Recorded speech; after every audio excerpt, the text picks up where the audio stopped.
You've built quite a wonderful home, haven't you? Mrs. Brown, what brings you here all of a sudden? Well, I heard you were building a house, so I just came to visit. My mother-in-law suddenly visited the new house. Honestly, I didn't like her very much. Talking with her was as exhausting as a few days of work. Just a moment, please. I haven't tidied up there yet. Oh, this room is lovely. Ignoring my warning, she freely explored the room. When I looked at my husband, he was smiling as if enjoying something. He probably found my interaction with his mother amusing. Then, out of the blue, she declared, "I will use this room. No more living alone for me. From now on, you will have to take care of me." What? That's impossible. But I have permission to live here. Michael had apparently informed her so. I'm sorry, but that's not possible. Why? Everything is ready. I had to tell her a desperate fact. Because we are not planning to live in this house. What? I will never forget the look of surprise on her face at that moment. This was a revenge for the time she had belittled us. My name is Sandra. I am 32 years old, living with my husband Michael, who is the same age. We have been married for 3 years, and each day has been very fulfilling. Life has been enjoyable. However, there were some challenges even before we got married. We're heading to my parents' house now, but be prepared as things could get troublesome. Huh? What do you mean? I can't say much now, but I will explain later. All right, I'll prepare myself mentally. This warning from Michael came as we were about to leave to greet his parents before getting married. Initially, I thought it was just a matter of etiquette, but it turned out to be more than that. I touched on this earlier, but my mother can be quite troublesome, and she tends to look down on people outside the family. I'm worried about that. Moreover, she has been particularly harsh on people recently for no particular reason. Michael was smiling, but there was a serious concern behind his expression. Being so explicitly warned made me incredibly anxious about what kind of person I was about to meet. Finally, when we arrived at his parents' house, an unexpected event awaited us. So, could you tell me about your siblings, Sandra? I have one younger brother. And what do your parents do? My father is a university professor, and my mother is a housewife. Foon, that's quite impressive. After that, each question was directed at me, and one after another felt like a barrage. In the middle, I felt enveloped in a very unpleasant sensation, as if undergoing a harsh interrogation. Glancing at Michael's face, it was filled with a sullenness that seemed to say, "See, I told you." Well, I acknowledge the marriage, but now that you will be welcomed as a member of our family, you must follow my instructions. Can you accept that? Yes, I will follow them. Thus the marriage greeting somehow concluded, but to put it bluntly, it was a hellish experience. The tension was unending, and I was constantly tormented by the fear of what words might come next. How was it? Are you okay? Michael asked. My stomach hurt so much I couldn't stand it. I felt the same way. I couldn't relax at all. On the way home, we exchanged wry smiles, realizing that this event was just a prelude. We decided to distance ourselves as much as possible. Avoiding contact seemed the best way to prevent further issues. However, this resolution would be tested sooner than expected. Sandra, how about coming to our house for a little while next weekend? I'm sorry, but I have plans that weekend. You should be able to come for a little while. Didn't you promise to obey? At that moment, I regretted making such a troublesome promise. Indeed, I had said so, but it was not meant in that sense. Also, when you come next time, please come alone. Thank you." Being asked to visit alone, I felt a heavy weight sink into my chest. I immediately discussed this with Michael. What on earth is she thinking? Even I can't understand her, and I'm her son. But surely she won't do anything strange. Well, that's hard to tell. What? Hearing Michael's uncertain reply, my willingness to go faded even more. At that moment, I even considered using a fake illness. "If anything happens, contact me immediately. I'll come to pick you up right away. Thank you." Just those words make me stronger. And then, the fateful day arrived. When I arrived at the family home, there sat my sister-in-law next to my mother-in-law. I hadn't seen her since the wedding, and I didn't think highly of her. The reason was that she resembled my mother-in-law. "Thank you for coming all the way here today." "Yes, so what's the purpose of today?" "I thought I'd show you what it means to become our daughter-in-law. That's why I called my daughter here too. I wanted to run away from there.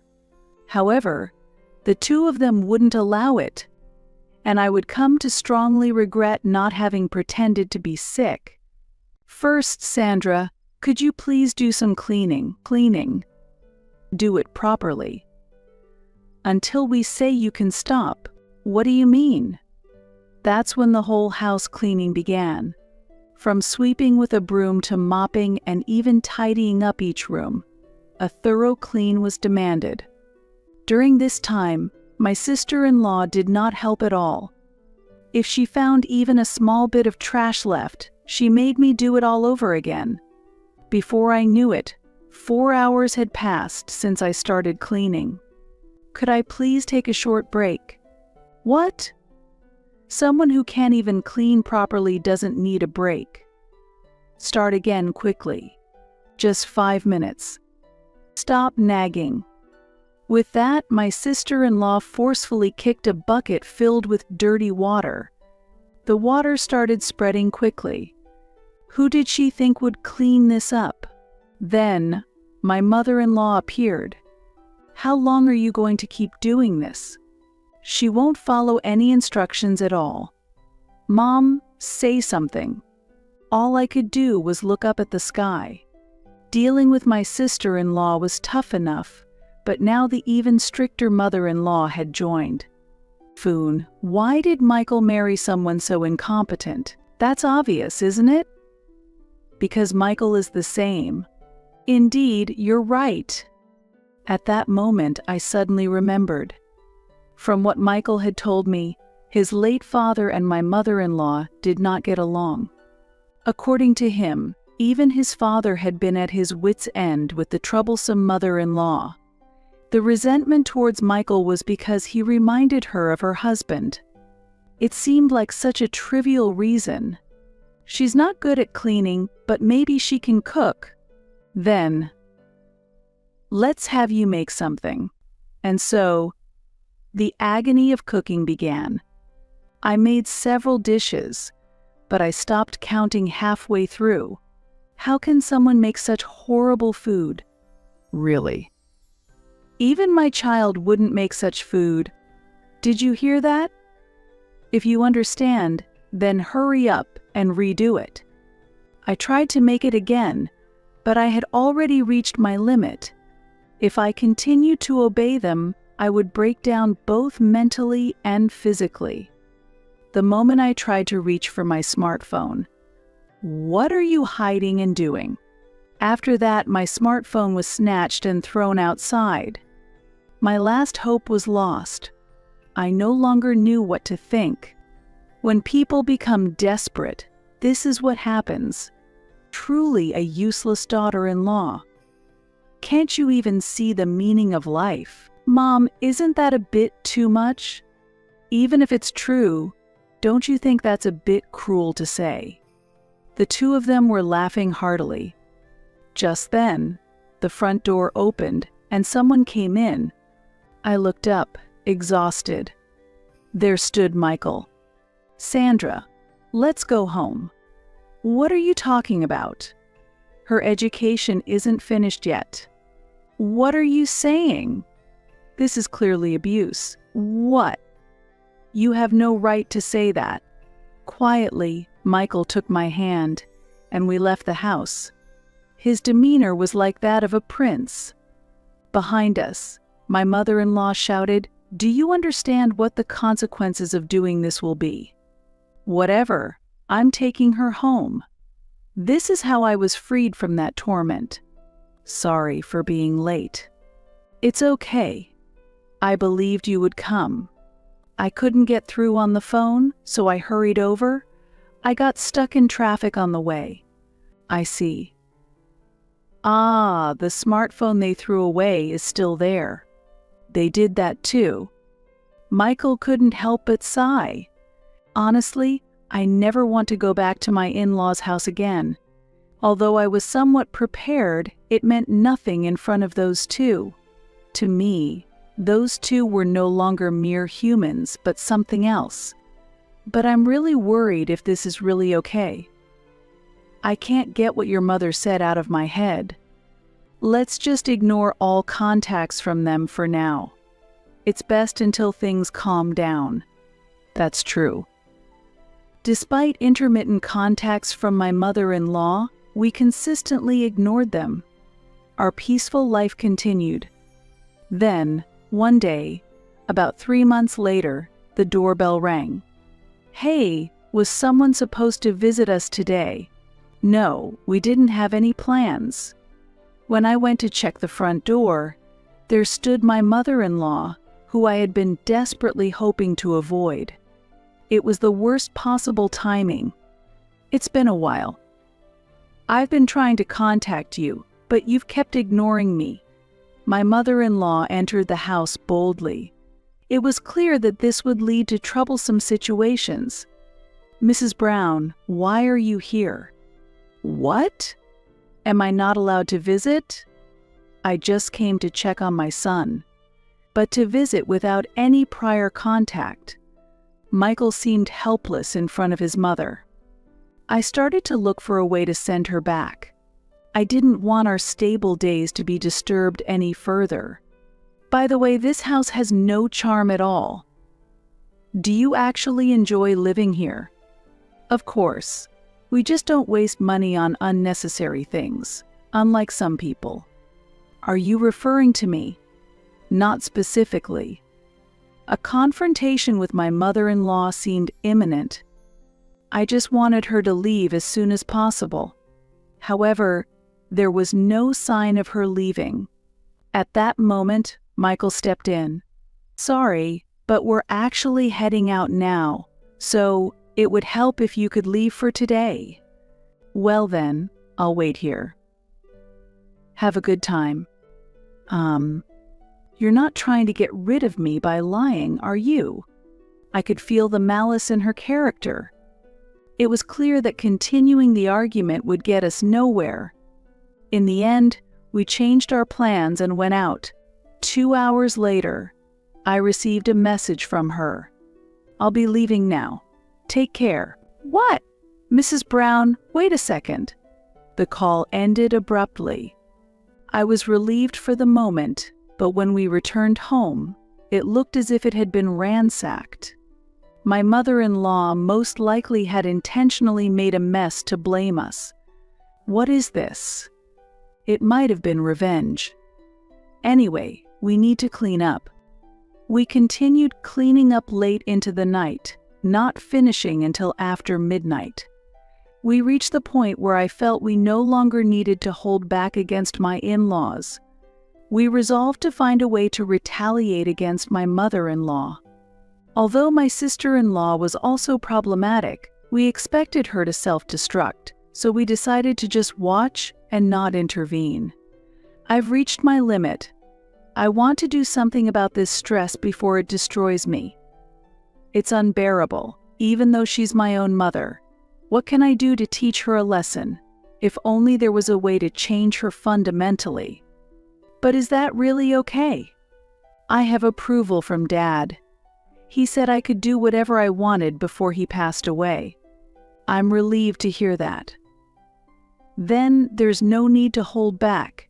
While we were talking and watching TV, news came that a major storm had directly hit my hometown.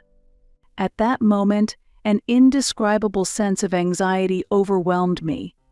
This is about your hometown, right? Yes, I hope everything is okay. Then a call came from my parents. Dad, what's wrong? Sandra. The house has been destroyed. Is it because of the recent storm? Yes, I don't know what to do. I'll think of something here. So don't do anything strange. I immediately told Michael about the situation. We had been busy with my mother-in-law's problems, but I was ready to do anything for my parents. I wanted to take measures quickly. How about we build them a new house? Really? If that's possible, they would definitely be happy. And how about building it nearby this time, to bring them closer? That sounds good. I'll cover the costs. No, since it was my idea. Let's share the costs. But this is my family's issue. Thus, we decided to build a new home for my parents. We chose to provide the best house possible. The total cost amounted to $800,000 money we had saved from our past efforts. I did not hesitate because it was for my parents. They will surely be happy. Without a doubt, they will be. Thus, the project to build my parents' house began. I looked forward to the completion, imagining how happy my parents would be. The construction progressed smoothly and was nearing completion when, it seems Mom has done something again. What has she done? I don't really understand why she's decided this, but it seems she wants to leave the old house and live somewhere new. She always comes up with bizarre ideas. Hearing this, an idea popped into my head. Just thinking about it almost made me burst into laughter. Is something wrong? I've come up with a funny plan. If it works, we might be able to surprise your mother. What kind of plan? It sounds really fun. Tell me more. I shared the plan with Michael and asked him to implement it once the house was finished. It had been a while since I'd seen Michael so lively. I felt the same way. Now that the house is finished, we can really get started. Leave it to me. She'll definitely fall for it. The success of this operation depends on you. I'm counting on you. Together with Michael, we did a final check and informed my mother-in-law about the plan. This was the beginning of our little revenge against her. As expected, my mother-in-law visited the next day. You've built quite a wonderful home, haven't you? Mrs. Brown, what brings you here all of a sudden? Well, I heard you were building a house, so I just came to visit. My mother-in-law suddenly visited the new house. She entered the house as if it were her own. I still couldn't open my heart to her. Honestly, I didn't like her very much. Talking with her was as exhausting as a few days of work. I had lost any affection for her, but I couldn't avoid the situation. Just a moment, please. I haven't tidied up there yet. Oh, this room is lovely. Ignoring my warning, she freely explored the room. When I looked at Michael, he was smiling as if enjoying something. He probably found my interaction with his mother amusing. Then, out of the blue, she declared, "I will use this room. No more living alone for me. From now on, you will have to take care of me." This was exactly as we had anticipated. How naive she could be. And thus, a new chapter in the story began. What? That's impossible. But I have permission to live here. Who told you that? I confronted Michael. However, Michael wasn't flustered. Michael and I had discussed this beforehand, and even me confronting him was part of the plan. My mother-in-law, thinking a fight was starting, stepped in. "Please don't fight. We're family now and should live together." That's when I threw the line I had decided on. "Oh, I'm sorry, but that's not possible." "Why not?" "Everything is ready." "Because we are not planning to live in this house." "What?" "Wait a moment. I've already sold my house and decided to live here." I still haven't forgotten the look of surprise on her face. This was retribution for how she had belittled us. "You must be misunderstanding something, poor thing." Then, my mother-in-law turned to Michael. "Michael, what's going on?" "Explain." "There's nothing to explain. Sandra told you exactly how it is, and although I originally thought it would be nice to live together with my parents." "What did you say?" "However, I really prefer not to live together." "That's absurd." It was unbearable to see my mother-in-law shouting. If she were to destroy this house, I wouldn't be able to explain it to my parents. So I decided to completely distance myself from her. "Please leave. There is no place for you in this house, Mrs. Brown." "Wait a moment. Then who will live in this house?" "My parents will live here." "Do you understand?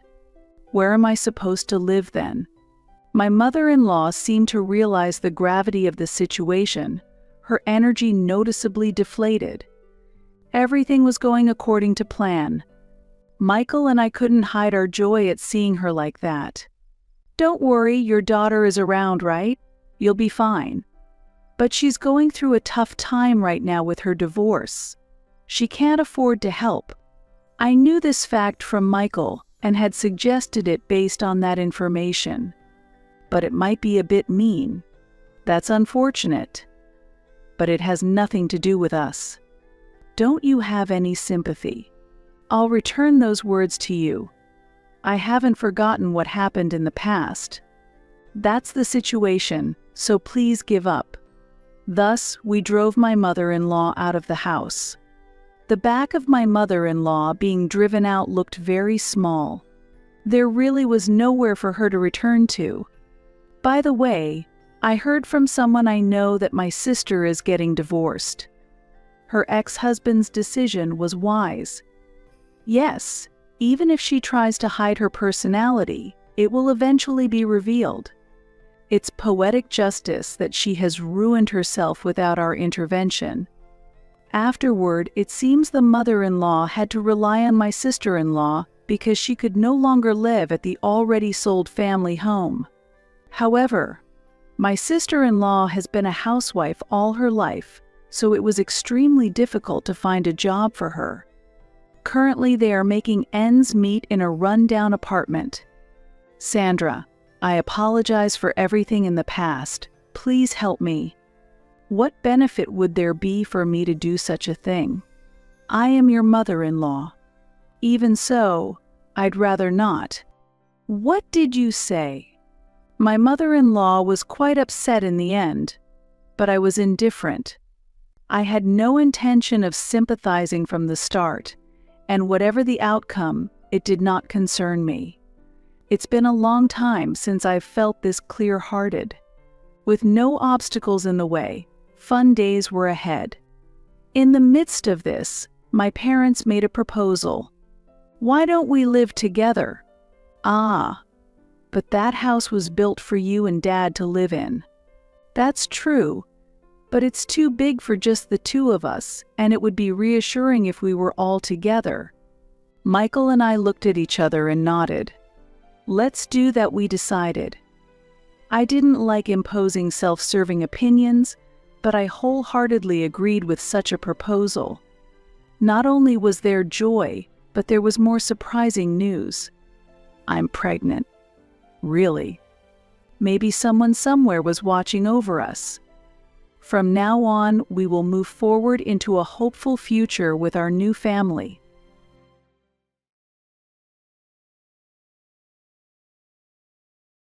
We're going to live in this house. You need to leave.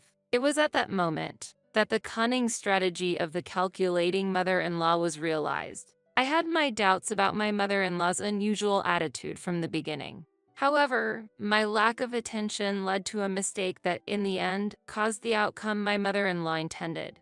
I was filled with regret, wishing I could have made a different choice at that moment. But it was too late to take action. The divorce papers I impulsively filed were also part of her plan. However, I never imagined that my lack of planning would cause a significant disruption in her scheme. As is often the case in stories, schemes of people who are jealous of the successful and behave in a shady manner often end up not going as they had planned. In the end, only those who are sincere and kind receive the benefits of fortune. My name is Isabella. I quickly became close to my husband, Gabriel, whom I met through a friend, and we soon started dating. Gabriel was 9 years younger than me, but I was swayed by his earnest pursuit, and we got married. However, Gabriel's attitude changed significantly after our marriage. The affectionate gaze he once had disappeared, and his interest in me gradually faded. This change continued even after our child was born, and Gabriel showed no interest in parenting. His job involved frequent transfers, many of which were solitary assignments away from the family. It has been 10 years since we got married, but his return home has become extremely rare. Our son, Sean, is very shy and does not get along with his father, Gabriel. He always hides behind me when they are together. Feeling that I can't rely on Gabriel, I decided to focus on freelance work, which I could do without leaving the house. Since this job provided a stable income, there was no inconvenience in living with just Sean and me. In fact, despite Gabriel's repeated transfers and lack of promotion, I earned more than he did. I live like a single mother, but there is only one problem. That is the issue of living with my husband's parents. In contrast to our cold relationship, my in-laws get along very well, and I have felt envious of their relationship at times. However, after living together for a while, I realized something. On the surface, my in-laws behaved like a loving couple who understood each other, but in reality, their behavior was superficial. My mother-in-law, Helen, treated her husband, Michael, as if he were her own property. Knowing that he would never rebel, she used this to her advantage and bossed him around as she pleased. Justifying her behavior as a means of stress relief, Helen had a coercive attitude toward everyone, whether they were family members or strangers. Her self-centered and domineering behavior was obviously directed at me, who was living with them, and put me under mental pressure. Her pressure was not limited to domineering behavior. Even after 10 years of marriage, she constantly criticized and insulted me for being 9 years older than my husband, Gabriel. Helen often publicly said, "Poor Gabriel marrying an older woman. He deserves a younger and more attractive woman," hurting me. Ironically though, the one that proposed was Gabriel. She ignored that fact and continued to criticize me, hurting my feelings in the process. Even so, while living together, I did not want to unnecessarily worsen our relationship, so I had no choice but to endure in silence. Then, one day, I received an unexpected call from my father. When the phone rang and I picked up the receiver, I was informed by him that my mother, Mary, had been in a traffic accident. Shocked by this sudden news, I immediately rushed to the hospital where my mom had been taken. Arriving at the hospital next to my anxious father, my mother greeted me with a smile and said, "Really, your father tends to overreact.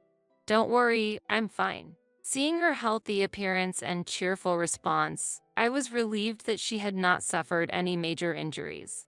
However, the doctor later explained that my mother had a fractured leg. Even after surgery, a full recovery was not expected, and she was likely to have difficulty walking. My mother eventually underwent surgery and was transferred to a rehabilitation facility to aim for recovery and return home.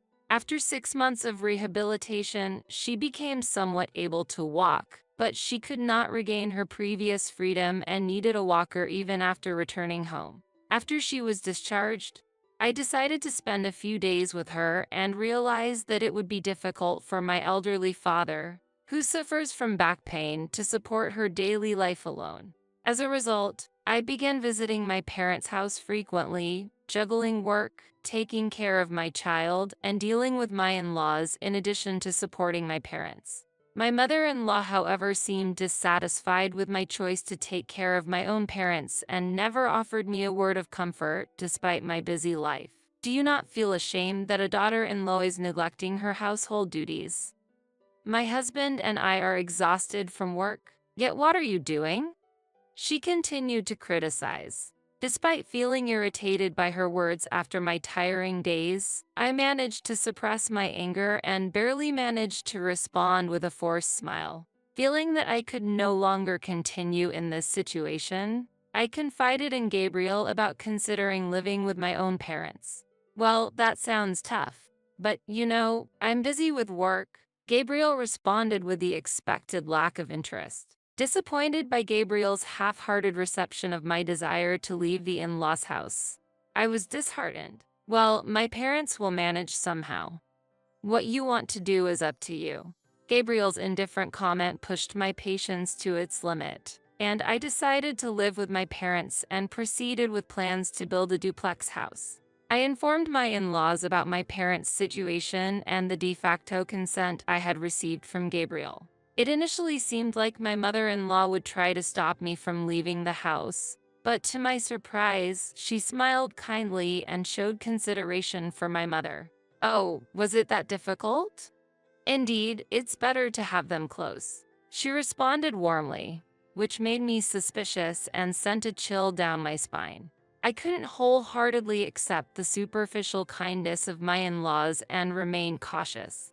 When meeting with the contractor to discuss living arrangements while caring for my parents, for some reason, the in-laws accompanied me every time. Despite feeling uneasy, I couldn't refuse my mother-in-law's strong request and ended up allowing their presence. "We'll be fine, don't worry," they said, observing my consultation with a smile without joining the conversation, but I couldn't understand the meaning behind their actions. Nevertheless, the plans progressed steadily, and the duplex house for me and my parents was completed. Feeling that they were scheming something, I decided to hand over the keys while my mother and father-in-law were at work. After confirming that no one was home, I sighed in relief.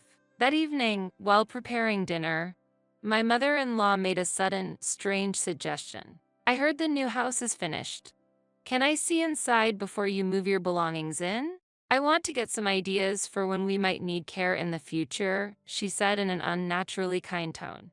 Her attitude was clearly suspicious. Overwhelmed by her persistent requests, I eventually agreed to show her the new house the next day. I put the newly received keys in my bag and headed to the car. Strangely, I hadn't seen the father-in-law since the morning, and the mother-in-law said she had urgent business, which felt suspicious to me. During the drive to the new house, my mother-in-law was oddly engrossed in her smartphone in the passenger seat. Though I was driving and couldn't see the details, her behavior seemed unnatural. Arriving at the new house, she looked around restlessly, inspecting the surroundings, while I watched her every move with suspicion and caution. I did not let my guard down. Upon unlocking the front door, she suddenly pushed past me and boldly entered the house. Determined not to let a single scratch mar our new home, I threw my bag into the shoe cabinet beside the entrance and hurried after her. "This house is marvelous," she praised as she walked through the house with a bright demeanor. I closely observed her for any suspicious actions, but nothing seemed amiss at that time. Just as I was about to suggest we leave after my mother-in-law had thoroughly savored every corner of the house, I heard a noise from the supposedly empty entrance. Rushing there, I found my father-in-law smiling warmly. "Finally arrived.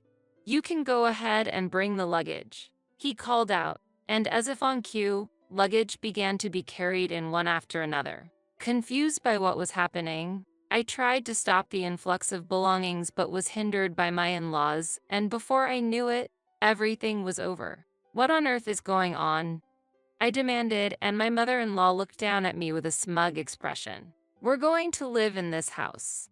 You need to leave." At that time, the words uttered by her were beyond my understanding. Hurrying to the entrance, I checked my bag that was supposed to be there, only to find that the master key, which should have been inside, was nowhere to be found. While I was desperately searching the entrance area, my father-in-law appeared with a full smile and declared loudly, "Looking for this? From now on, we will live in this house. I would like you to leave promptly." Holding the master key taken from my handbag, the sight of my father-in-law looking down on me sent chills down my spine. Next to him, I saw my mother-in-law carelessly throwing my personal belongings outside the entrance. Their secretly planned scheme became clear, and I gave them a stern look on the spot. "I understand." I was at the limit of my patience. I quietly stated, feeling the difficulty of accepting the situation. I gathered my scattered bags and shoes and, while holding back tears, got into the driver's seat of the car and eventually left the premises of my new house.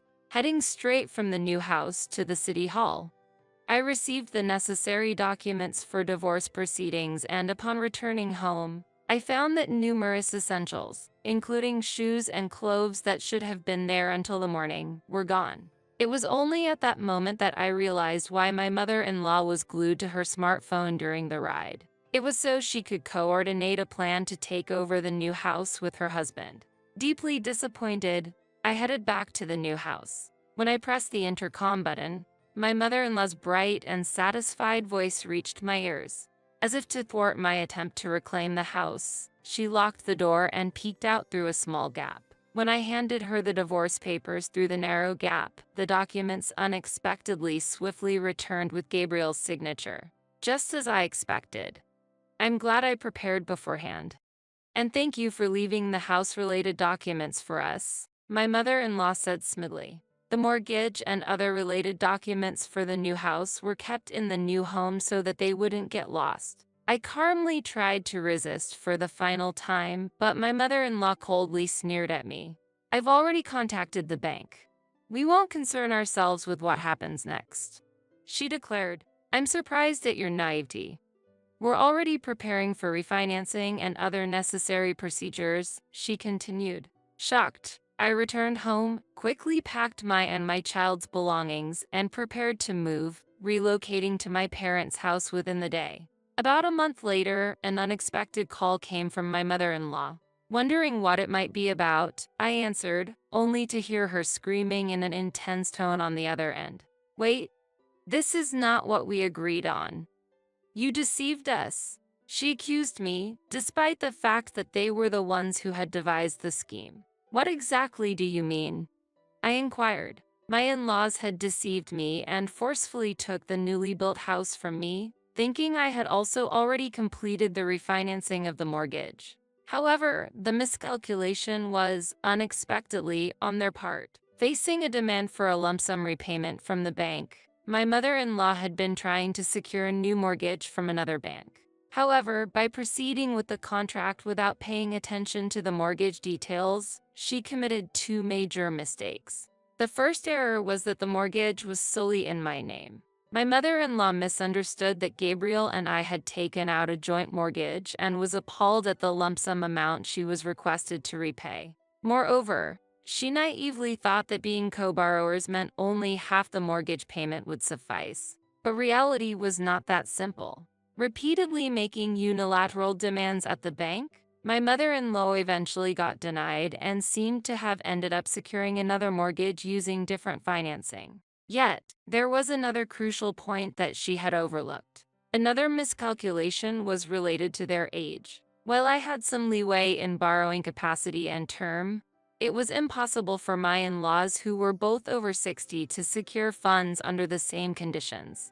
My father-in-law had been working as a contract employee for years without a substantial income. My mother-in-law also worked part-time, however only in the mornings, which also didn't amount to much. With that in mind, it was impossible for the two of them to pay off the mortgage for that house. Without properly reviewing the repayment plan, my mother-in-law just peeked at my plan and thought paying the same amount would be fine. As a result, they received a bill exceeding their expectations by more than 3 times the amount. This call was from my mother-in-law, who, noticing an anomaly in their account balance as the payments began, contacted me in a fury. "There's nothing I can do even if you tell me. It's impossible for a full-time housewife like you to pay such an amount." I haven't received any explanation from Gabriel, and there must be something behind this. Tell me the truth, now. What do you mean? There's no hidden agenda. In fact, Gabriel has not contributed a single penny to our living expenses since before our child was born. What do you mean? Then who has been paying for the living expenses all this time? I've been working from home, so I certainly have an income. Besides, as far as I know, it's probably more than Gabriel's salary. At my response, my mother-in-law was momentarily lost for words, but I could easily imagine her being flabbergasted on the other end of the phone. Even when our family went out to eat, my mother-in-law and the others usually left the payments to me. "It's obvious that the daughter-in-law should pay," they would say, but have they ever considered where that money came from? I don't know what the in-laws spend their earnings on, but it's likely that the two of them, having no savings, were relying on our income for their old age. Fed up with her selfish demands, I ignored her accusations coming from the other end of the phone and ended the call. After that series of events, the calls didn't cease to end, making my phone ring multiple times a day. However, I deliberately chose to avoid answering and consistently ignored her calls. This continued for days, which had a significant impact on my state of mind, but I was resolute. I eventually ended up living with my parents in my family home. Living with 4 people under one roof was more cramped than I had imagined. But by letting go of the new house, I had some breathing room in my financial situation. In anticipation of this new beginning and with my mother in mind, I decided to purchase a reasonably priced used home and renovate it for nursing care. My parents were fully supportive of this plan, and so the decision was made by the entire family. If we were to move, we decided to sell the current house. Surprisingly, selling off our family home went smoother than expected, and a buyer was found quite quickly. Moreover, since land prices were rising at that time, we were fortunate to sell it for far more than expected. This made the move to the new house much easier. The bank procedures also went very smoothly, thanks to the understanding staff. As a result, without any additional expenses, our family was able to acquire a new home. One day, a call from my mother-in-law once again reached me. For some reason, I was groggy that day, and without thinking, I picked up the phone and started the conversation. Her voice came through the phone. "Hey, Isabella, just a little bit would do. Could you lend us some money? After paying off the mortgage, we have nothing left, and we might even get our water service cut off if we can't make the payment." My family home unexpectedly sold for quite a high price. That's how we were able to buy the new house in cash. Why don't you try the same method? Despite the harsh treatment I had received, I was simply dumbfounded that she still sought my help. That's why I shared my experience of when we sold our home. Upon hearing that, her crying suddenly stopped, and the call ended abruptly. I was relieved, thinking that I would get no more troublesome calls from her. However, there were still issues remaining. A week later, another call came. "How many times do you plan to deceive us?" Her voice, suddenly berating me, was clearly filled with anger even over the phone. According to her explanation, their house was originally a built-to-sale house, which meant that the house itself had little to no value. Furthermore, because the location of the house was in a bad area, the land value had significantly decreased, leaving it almost worthless. In the end, no buyers appeared, and the in-laws were not only left without any income but also received bills for various handling fees. Since then, I stopped responding to my in-laws' frequent calls, blocked their numbers, and ignored any calls from public phones. Eventually, they seemed to have given up, and no more calls came through. Just when I thought I had regained peace, I got an unexpected call from Gabriel. "Hey, there's a for sale sign in front of my house, and I can't get in." Astonished by Gabriel's carelessness, I explained his mother's actions with a sigh. Gabriel was surprised when he heard my story, unaware of the events. But what really astonished me was his complete lack of reaction to the fact that we were already divorced. Gabriel was angry that the family home had been sold, but it was his mother's doing, and it had nothing to do with me since we were already divorced. A few hours after his call, he called again, apparently having arrived at his new home. However, all I could hear over the phone was the sound of disputes between my mother-in-law and her family. I later found out that Gabriel had a lover at the place he was transferred to. Having lost his home, he was considering living with his lover, but it turned out that his lover was already married. In the end, not only did Gabriel lose his lover, but he also faced alimony charges from the lover's spouse. He lost his job due to his parents' actions and is now working at a company that provides employee dormitories, with his income reduced to less than half of what it used to be. Additionally, I learned that the in-laws had imposed themselves on his new residence and were living there as freeloaders.